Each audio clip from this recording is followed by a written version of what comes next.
These are the TOZO T10 Earbuds. These are IPX8, so they can basically be submerged underwater. They wirelessly charge in this charging case, and this charging case is also wirelessly chargeable. So you can put this on a charging pad and it'll charge the earbud case, and the earbud case will charge the earbuds. They do have touch control, and the touch controls are pretty straightforward. It's all in this quick guide, but basically you can turn the volume up, you can turn the volume down with touch.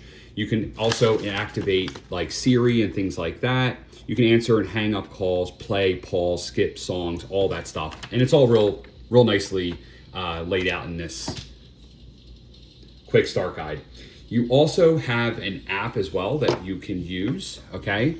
And in this app, you can basically change all the variables. So if you're listening to heavy metal, or you're listening to rap, or you're listening to hip hop, or whatever you're listening to, you have preset options inside of this app, you know, but you don't need the app to run it. You can just go straight up Bluetooth, all right?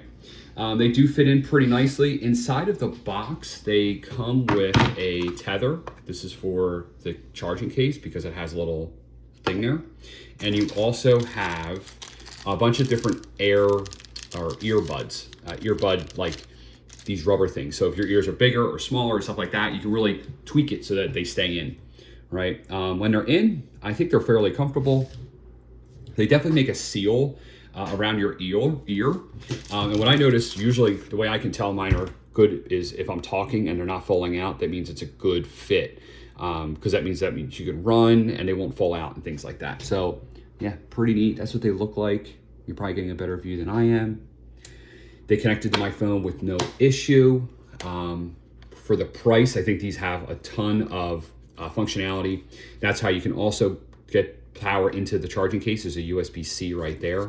But yeah, these are the TOZO T10 Earbuds. Really, really nice, premium feel. I really don't see an issue with these.